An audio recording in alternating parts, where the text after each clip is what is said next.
ვიდეო მტკიცებულებას, რომელიც გამოკვლევასაც, რომლის ჩართვასაც ვითხოვდით არაერთ მოწმესთან, გამოვიკვლიეთ დღეს, რაც გახლავთ ძირითადი მტკიცებულება, რამაც ფარდა ახადა თლიანად ანატოლი გიგაურის სისხლის სამართლის საქმეს. კარგად გამოჩნდა ფაქტი, რომ ეგრეთ წოდებული დაზარალებული ვახტანგ გაბუნია, რომელიც დაზარალებულად არის საქმეში ცნობილი, პირველად ფიზიკურად აზიანებს ანატოლი გიგაურს და სახეში შეკრული მუშტის გამოყენებით ურტყავს ხელს.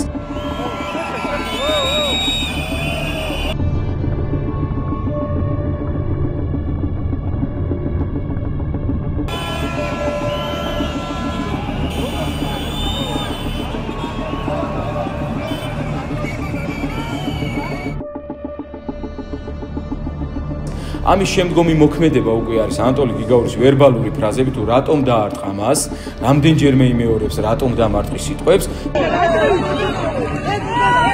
მას შემდეგ რაც განმეორებით უკვე ეგრეთ წოდებულმა დაზარალებულმა მარცხენა ხელის გამოყენებით სცადა რაღაც სახის ზემოქმედება ანატოლი გიგაურზე, ანატოლი გიგაურმა საპასუხო მოქმედება განახორციელა და მარჯვენა ხელის გამოყენებით ფიზიკურად ეცადა მოიშორებინა ვახტანგ გაბუნია.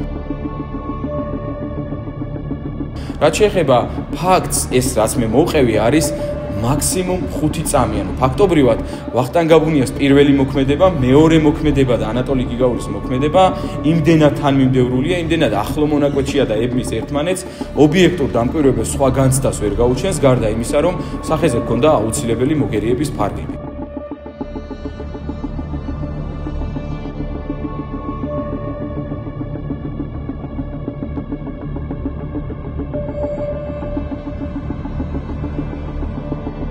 ის მოწმე გარდა ვიდეო ჩანაწერის გამოკვლევისა, რომელიც დავკითხეთ, რომელიც ფაქტობრივად ორივე პირთან, ანატოლი გიგაურთან და ვახტანგ გაბუნიასთან რამდენიმე სანტიმეტრში იმყოფებოდა, პირდაპირ უყურებდა ყველა ქმედებას, პირდაპირ ესმოდა ყველა ფრაზა მიუხედავად ხმაურისა, საერთოდ არ აღნიშნა ფაქტი, რომ ვახტანგ გაბუნიამ ხელის გამოყენებით დაარტყა ანატოლი გიგაურს. პირიქით, მას ახსოვს თვალები ღია აქვს, ესე ვთქვათ, როცა ანატოლი გიგაური ხელს იქნევს, მაგრამ თვალები დახუჭული აქვს საპატრულო პოლიციის გაუმძიებას, როცა ანატოლი გიგაურს ხელს ურტყავს პოლიციელი.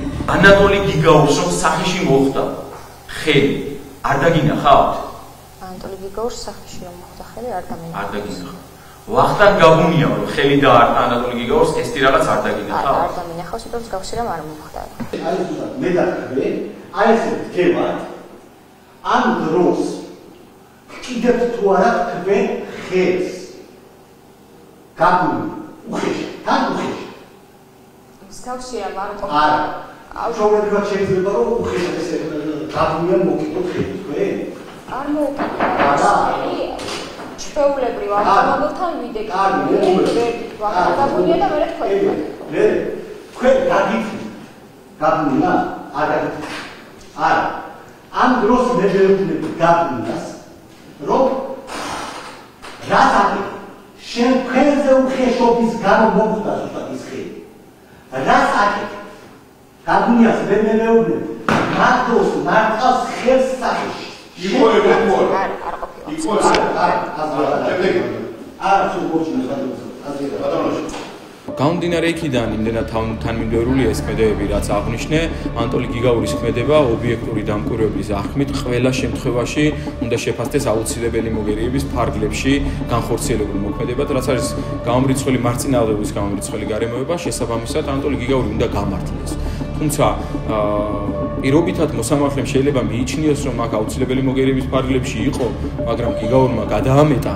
შეუძლია მოსამართლეს ამ კუთხითაც იმსჯელოს, მიუხედავად იმისა, რომ ჩვენ არ მივიჩნევთ, რომ გადაამეტა და შეაფასოს გიგაურის მოქმედება, როგორც აუცილებელი მოგერიების ფარგლების გადაცილება, რაც გაცილებით მსუბუქი სახის დანაშაულია.